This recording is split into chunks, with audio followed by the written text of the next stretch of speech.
Okay. Good evening, everyone. I'm Walter Curti. I'm Bruno. Good evening. Yes, and we are the creators of ELT in Brazil. We are here today for our fourth lesson.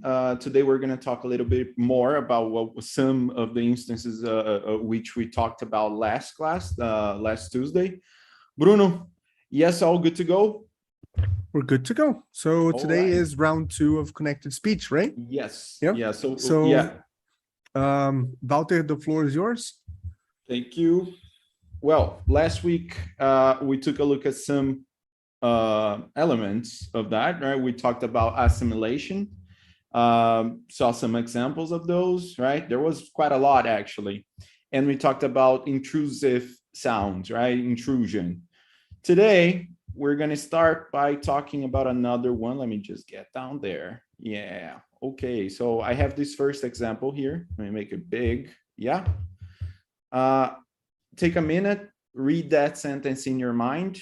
How does it come off? Is it something like, tell him to go? Tell him to go?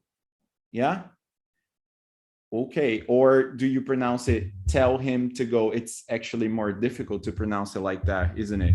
Well, this is something that we call weak forms. So I'm going to ask you to take a look at this first, right? Tell him to go, tell him to go. So if you use the transcription, to would look like that, right? But when we pronounce it, especially because it's a preposition, what happens is that we actually use a schwa sound. Do you remember the schwa from Bruno's lesson? That sound that we don't usually stress. So it becomes to. Tell him to go, tell him to go, right? There's something interesting about that, which is you would pronounce it this way depending on the next word. We're going to talk about that a little bit later in the lesson. We're going to get there. I'm going to hold you there. All right. Let's take a look at the next one and read it in your mind. Does it come out something like, you can do it? You can do it. You can do it. So if you look at the word can, the transcription would be can. Remember the sound. Sound. You open your mouth. Yeah, that was also in Bruno's lesson. That one, and you remember that's the one that your mouth is the most open, very, very wide open when you produce that sound. But when we put that in the sentence, it comes out that we are going to stress the main verb, which is do. So what happens to the modal verb is that it is underpronounced. In that case, what happens is it becomes can. Sorry. You can do it. You can do it. So it's not really stressed. But I have to add something to that matter, which is depends on the meaning you want to convey. Maybe you would pronounce the first one. However, most sentences you would pronounce with the schwa. So when we talk about weak forms, we are really talking about the schwa sound, right? So we are going to weaken forms of words by using the schwa. Let's take a look at another case. Walter, yes. and so I'd like to add that sometimes we use an extreme form of the weak form, right? And it's not you don't even get the schwa. It's the kn, is the k sound and like the n, right? So it can from go, a k to an n sound, like can do it. We can do it. You can do it. Can do it. Yeah. Yeah, yes. Like the very weak form. I thought you were going to mention the negative form. Because usually when you say the negative form, then what happens is that you pronounce the strong form. So you actually pronounce can't, but then something happens, but it's part of the next part of the lesson. So we're going to get there. I'm going to revisit this a little bit later. Looking at this one, I would like some fish and chips. I would like some fish and chips. if you look at and transcription, and, but we actually do this, and then something else is gonna happen because of chips, the sound that is in here, which is the ch sound, right? And something's gonna happen to this D. Give me a minute, we're gonna come back here in a little bit. First, I wanna share some words that most often they are underpronounced, they use the weak form. These are some of them. So for example, you have, I'm not going to transcribe all of them, that would take some time, but like you have the sound in some words, for example, like but, some, must, and in should you have the u sound, like in good, right? But what happens is that when you're talking in regular speed, you tend to use weak form, like but, and you end up using the schwa sound in all of them. For all these words. So it happens to prepositions, and it happens a lot to modal verbs. It happens a lot. Oh yes, we cannot forget the case of the verb have, right? So if you transcribe it, sorry, it is have, and then it becomes I have to go, I have to go, have to go, have to go. Weak form, and then you also have that, right? Weak form in all of that. So it happens to modal verbs. Modal verbs are also auxiliary verbs and other auxiliary verbs, as well with prepositions and words that are usually not stressed in sentences. And there you go, Bruno. Anything you want to add to weak forms? Actually, I have a question. When and it's that example, tell him to go. I feel that I don't pronounce the schwa there. I think I just say the t sound. Tell him to go. To go. And not to. I think we can double check that. But I think that is the characteristic of the schwa, because let's get a word. Let's get the word different. Different. So if we transcribe it, you would different. You don't pronounce it like it actually goes like different. Yeah, different. But then there's the unt. Different. Because different. I was speaking. I was repeating the sound. And I feel that if I say just the T sound, t, and if I go with the schwa, my mouth opens a bit, and the schwa is a mid vowel. So it makes sense, right? So the it's up here, right? The alveolar ridge, and then to add a schwa, you have to lower, to open your mouth a bit more to get to the middle point, right? So t and t. Yeah. Well, here's something we could try. What if we change the verb go?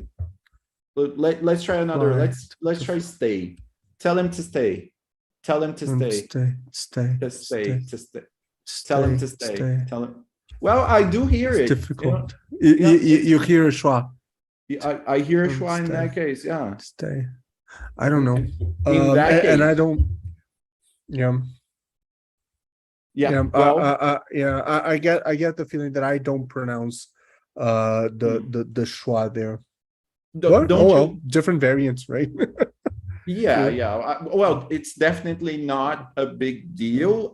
The big deal here is that if you try to pronounce the sentence and use the strong to go, right, it would be weird. It would be, well, I don't mean it would sound unnatural. And I have absolutely nothing against people who don't want to sound native-like, which is fine. You don't have to, right? You don't have to. It's fine.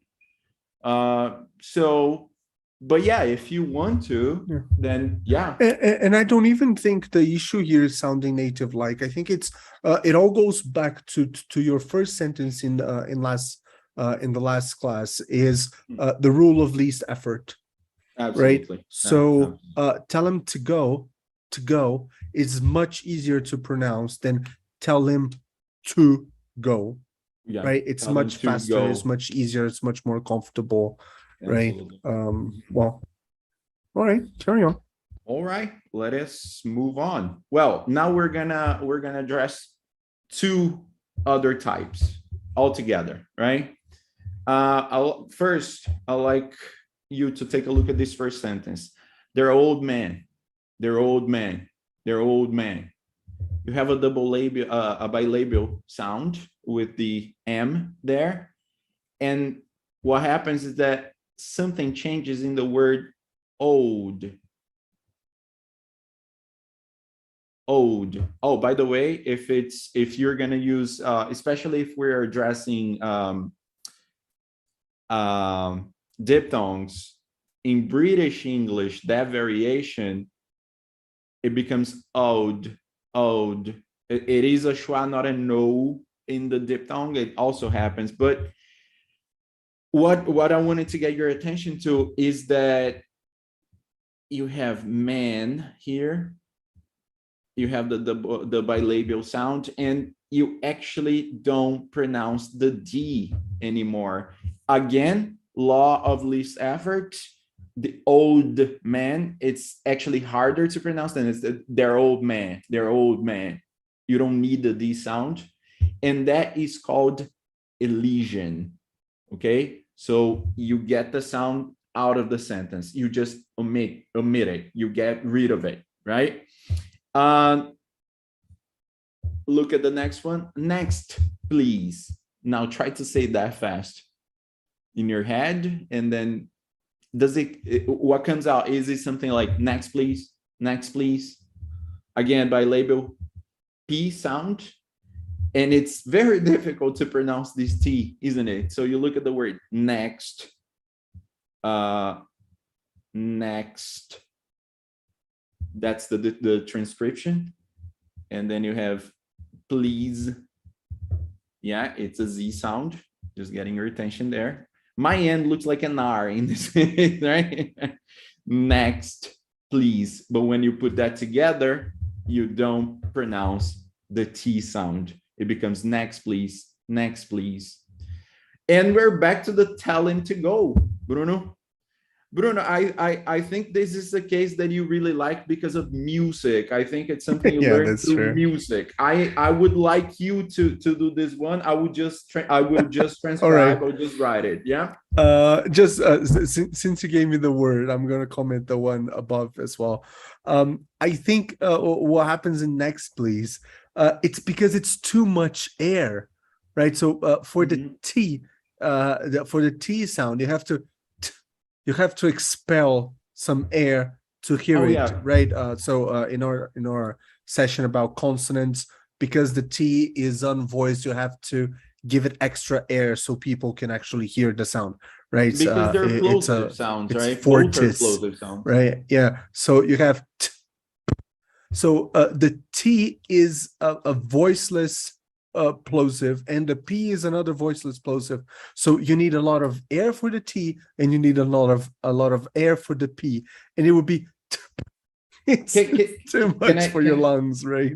I'm gonna add something to that because it's interesting that you mentioned it, which is we had very similar sounds here, the P and the B sound.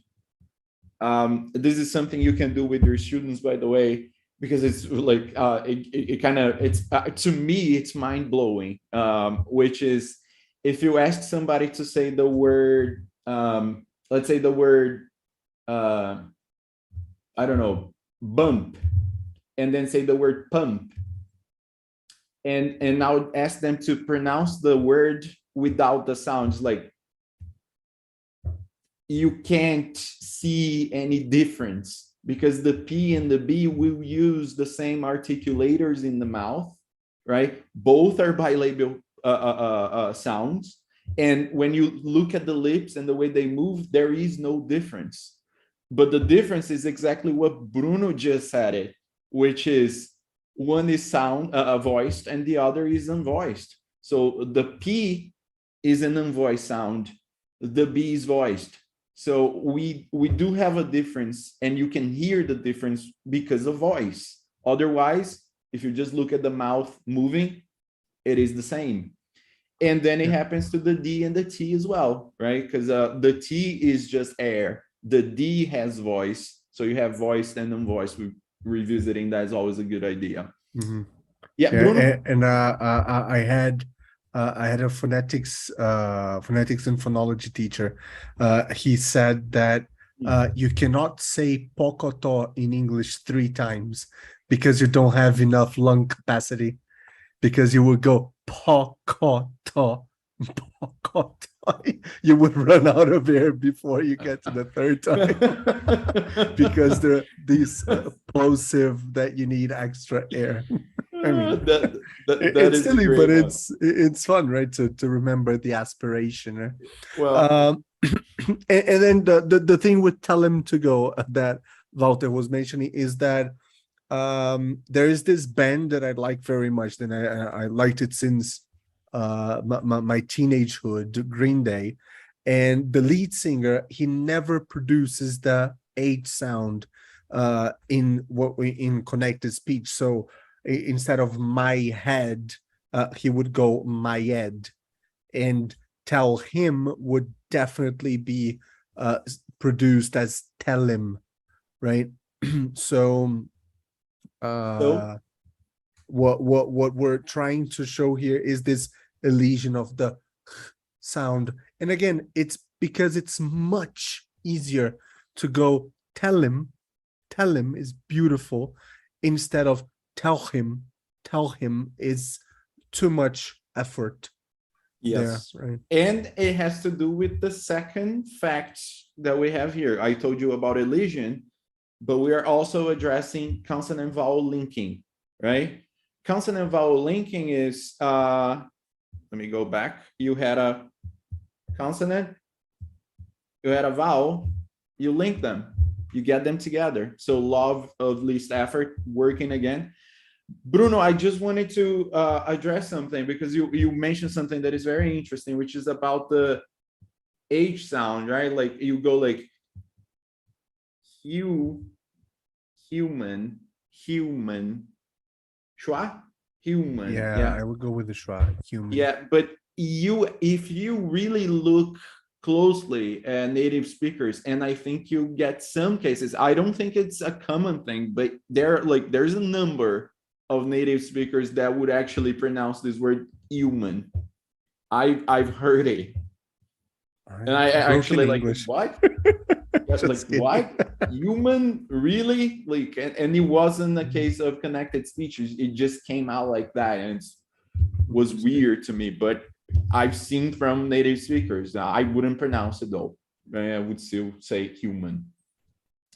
Well, moving on, right? Oh, okay. Next sentence. I like the winter. Yeah, like if you are inclined to a more American pronunciation, depends on what kind of American accent. There are like 24 American accents. Let's go with the Yankee accent, like the New Yorker accent. I think it happens a lot to them. Would you say the Californian too? I'm not really familiar with different American accents. Oh, I'm sorry, I can't help you with that. The Californian accent is, well, we can talk about it in another lesson. Sorry, I digress. Well, what happens is that when you say this sentence and you look at the word winter,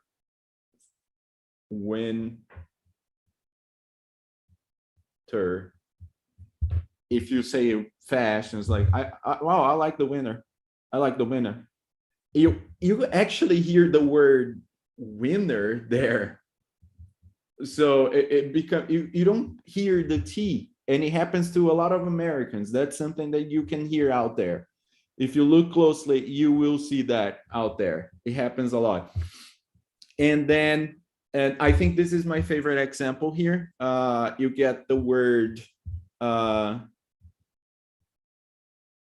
going, and as Bruno mentioned in one of his lessons, when you have the ing, we don't usually get the G sound there. We actually get the ing, the N that ends in your throat, right? Sort of a glottal sound at the back, like going, like at, and then you get this, and then you have the two, right? That would become t. But then, and this is very interesting, what happens is that some native speakers would pronounce this sentence and I'm going to do it, I'm going to do it.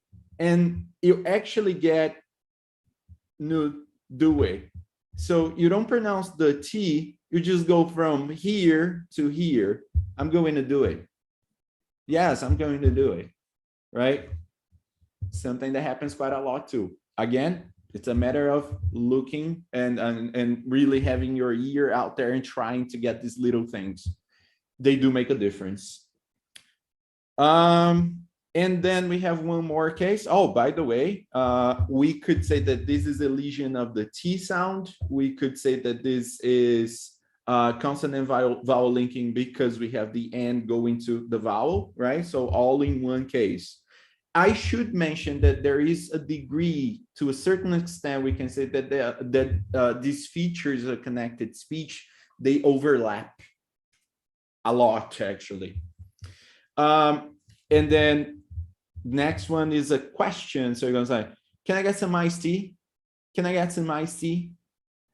And when you pronounce it, can you identify where the consonant vowel linking is? Can I?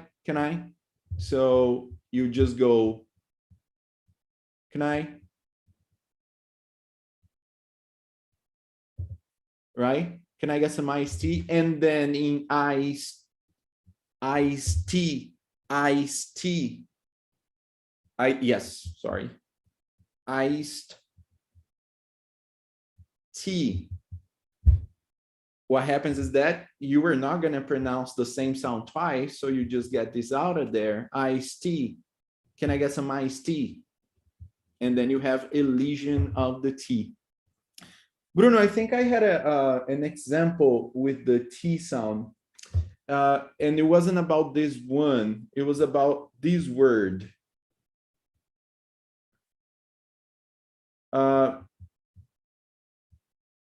Can you tell me how you pronounce this sentence?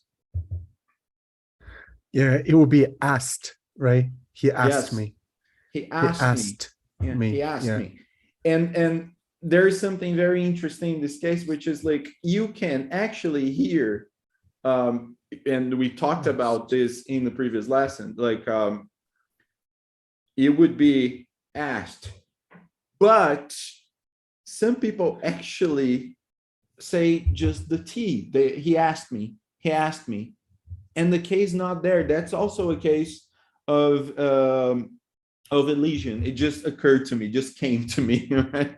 So yes. And then we have the last case, which is I'm gonna get around to it.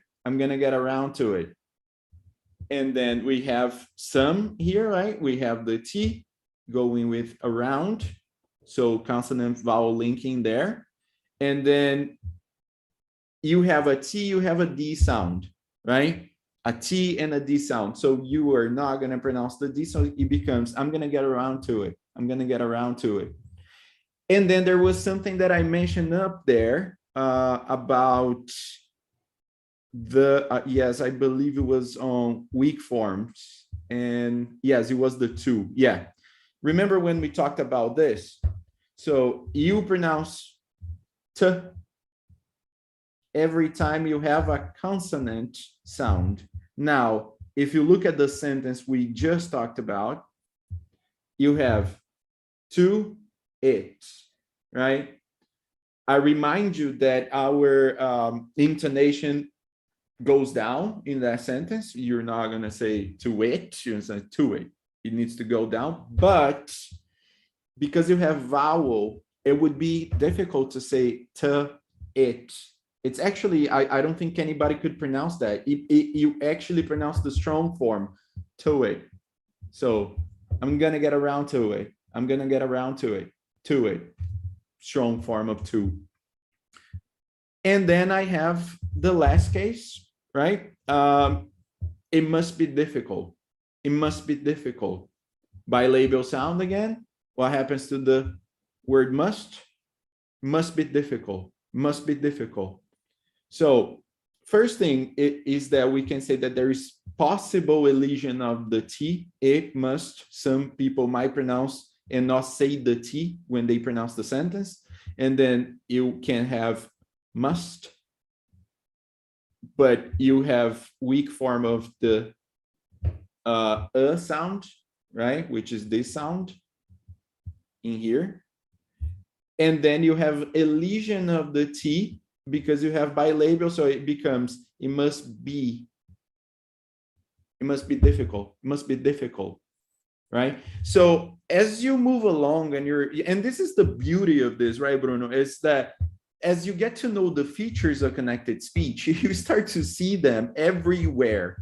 I like to say this to my students. It's like buying a red car.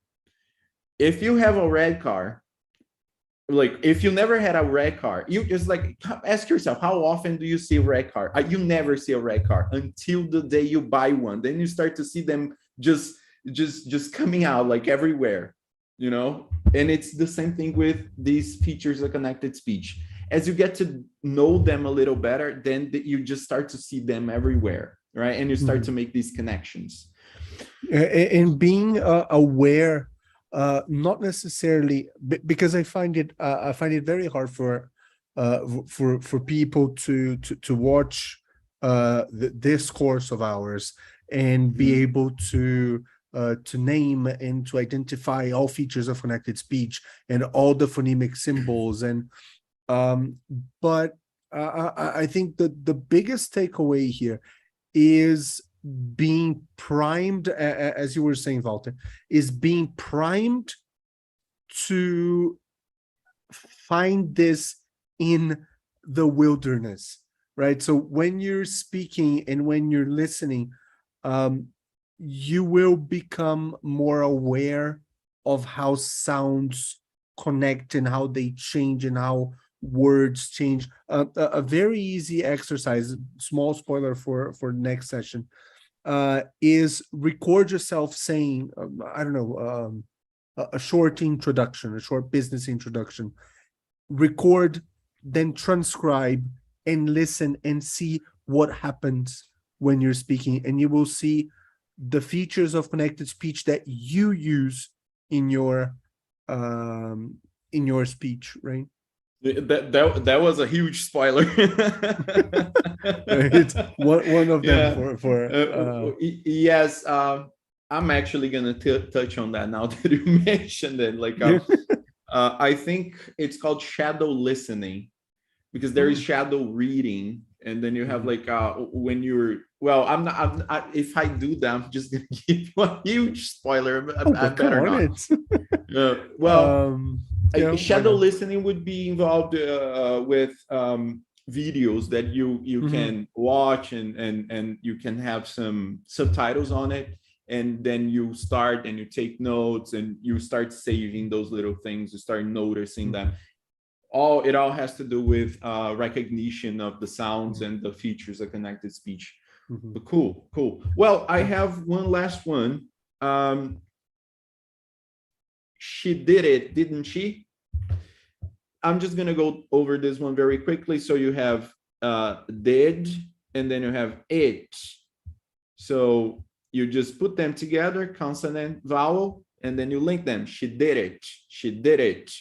And then when you say the second part, didn't, you were gonna stress this part of the word, and what happens is that you wind up dropping the T, didn't she, but you may pronounce it, didn't she.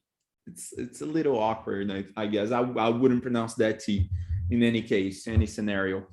Bruno, do you want to add anything to elision or consonant vowel linking?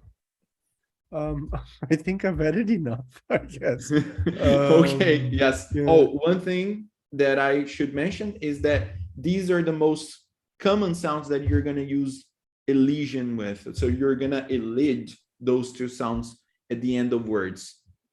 And then I have one last case.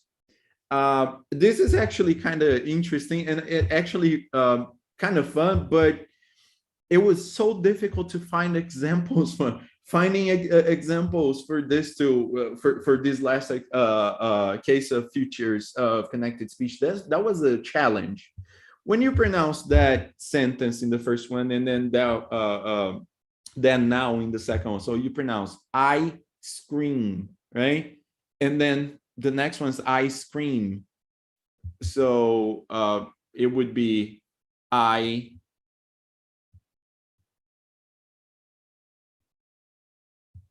scream, scream, right? And then in the other one would be ice cream. What happens is that when you have two words, or it could be a sentence, and they sound the same, and they're phonemically speaking, if the transcription is the same, we call that juncture, right? So this is the last case. I wanted to touch on something like that because you may have cases of something like no, yes. 1 second.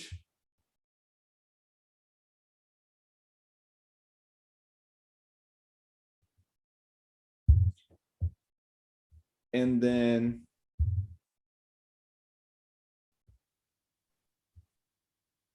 Bruno, and this is a case of something that happens to Japanese students, if I'm not mistaken, a lot. They would pronounce like this is a short sentence, so you just go first of all. Japanese students It's might right, a fur. It's the just like earth and person, isn't yes, it? and then it's Earth. festival.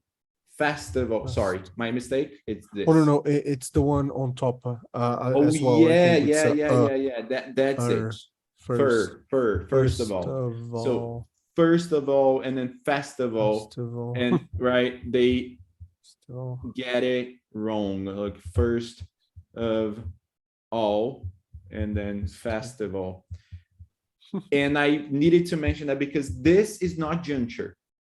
Okay, this is not juncture. Implies that they will be phonemically speaking, they will be the same. Last case, send them the oh yeah, I'm doing the second one. Sorry. The maid. Send them the maid. And then the other one would be send them. Yeah, I made a mistake. Send them aid. And then it's perfect now. And then send the maid. And if you put them together, because when we are transcribing, we don't space words. They are really written together. And the problem will be we have the same word. But then again, I cannot think of a case in which somebody wanted to say send the maid and then said send the maid. So yeah, juncture is that. Maybe you can find some other examples that you find more interesting than this one. I couldn't really. Anyway, so to wrap it up, for these two lessons we had, we talked about assimilation, right? We talked about intrusion, intrusive sounds. We talked about weak forms. We talked about elision and consonant vowel linking, and we talked about juncture. Bruno, I believe that was it. I think this is it. Very good lesson, Walter. Very Thank very you. thorough. Yeah, very. Very interesting. So for our next session on next Tuesday, we're having a more hands-on, like suggestions for teaching, both for working with individual sounds with students and working with features of connected speech. Walter and I will be together in this session. There will probably be around I'd say six different activities or suggestions for highlighting these features or specific sounds. And I hope to see you all next class. Yes. Right? Yes. And I'll see you next week. Thank you for being here today, watching this lesson. I really hope you enjoy it. And I really hope that maybe you are already using some of these features or some of the sounds. I think it's always a good idea to start with the sounds. Bruno, when you started to get involved with this, I mean, phonology specifically, do you remember what was your pattern there? How did you start? What was the first thing you did? I think Brazilian teachers and Brazilian students as well, we tend to transcribe words way before we actually know that we're transcribing words, right? So if you think about, at least, so I'm going to talk about my experience, right? It would be too much of a leap. But when I was learning English, I would write words as I would pronounce them to help me memorize. Of course, I would write the correct spelling, and then on the side, usually with a different color, I would write the pronunciation of the word, right? So I think teachers and students already do some kind of phonetic transcription. What they need to, the next step, which is perfectly scaffolded, if you already do that, you watch these classes, the next step would be to actually use the symbols, being many of them very, very similar to our alphabet, right? So, and then after you're able to transcribe some words confidently, and I would always suggest that when you're transcribing words in class or for your personal study, transcribe the words the way you say them. Don't try to transcribe with a British pronunciation or an American pronunciation.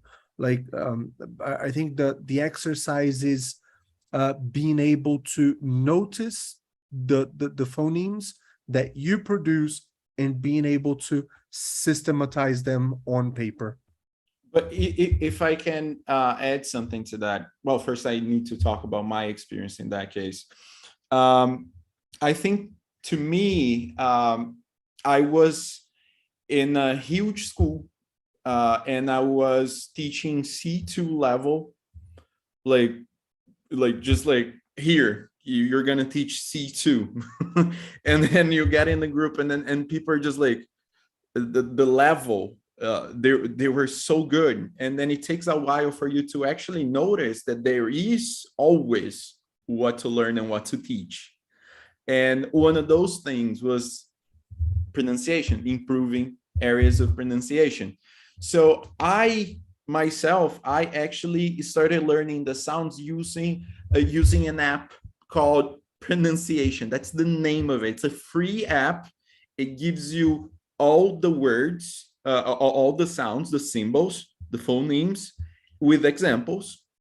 You have examples. You can listen to the words, so you can click on examples and hear. So you start. The first thing was like isolating the sounds, recognizing them, and then constantly realizing words that I mispronounced. And I'll give you one example. I think the word tongue, like, yeah, your tongue, and when I was like, what? It's not tongue, it's tongue. Or mother, it's not mother, not mother, it's like mother. My word was the university. I don't want to say it. Can this be seen here it can. Sort Oh, of, yes, I know what you're gonna say. right? It was one of mine too. And I learned this like probably a year ago, right? So I was already a teacher educator. I used to pronounce it just like the object that you use to take pictures, camera, Yes. and it was camera and Cambridge, right? Yes. Camera, Cambridge. Who And would say it's- that, right? yes, but it's actually a diphthong. It's Cambridge. It's Cambridge. Should I write it? Should I write it Uh, for them to see? I think it's a good idea. Yeah, it's not Cambridge, or Cambridge. I also remember that one, Mhm. So it Cambridge. goes King Yes, Cambridge. Cambridge. Oh, and then we have the Cambridge. Cambridge. Yeah. Cambridge. And yeah. and when I remember being like puzzled by that one, like I was like, no, I don't believe it. Yeah. Oh, and it's funny because I would mispronounce the word Cambridge after having a CAE, the ECPE, and the CELTA. I would say, oh, I have a certificate from Cambridge. I imagine people back at Cambridge thinking, oh, Jesus Christ, learned nothing. This is actually here's the thing: when you have those words that we mispronounce, and that's gonna happen to all of us because we're non-native teachers, right? Non-native speakers. We have those. We're always gonna have those, and we're always gonna find more. Yeah, I think it's like keeping an open mind and being open to feedback, because I remember I had that from a tutor of mine saying that feedback is a gift.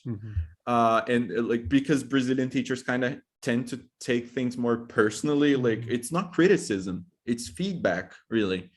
And those things, they help so much, right? Like being open, like, oh yeah, like, no, I never realized that, or I never realized that I pronounced it that way, and that's it. And then I think that what you said about writing, using the symbols already, so use the transcription, writing the way you pronounce it, but do check. And if you want to check, go to Cambridge dictionary, write down the word, and you have the transcription right underneath, right? Yeah, it's always a good idea to check. Definitely. Yes. And Walter, I'm going to suggest something live. If you don't like it, do edit out before we upload it. No problem. What about because I get this feeling that we should wrap up this course not at practical ideas for the classroom, but after that, I think we should have a chat. It could be a quick, I doubt it, but it could be a quick 15-20 minute chat about accent and how to develop your own pronunciation as a teacher. I think it would be a better wrap up than practical activities. Goodbye. What do you say? Yeah, we can already start brainstorming the name of that lesson. Okay, because I think it fits this course, and it's a good roundup. Yes. Okay. We can I totally agree. I'm down for it, bro. All right. So all right. This course will have 7 lessons, not 6, as promised. Officially. Well, I think we have a wrap, right, Bruno? Thank you very much for being here tonight with us. If you couldn't be here, if you're not watching this live, I would like to ask you, please, to subscribe to the channel if you enjoyed the content, if you enjoyed what we talked about in this lesson, and give us a like if possible. We really appreciate it, so more people can see this video out there. Yeah. Thank you very much, and we see you next week. Yeah, and share with your friends. Please. Bye.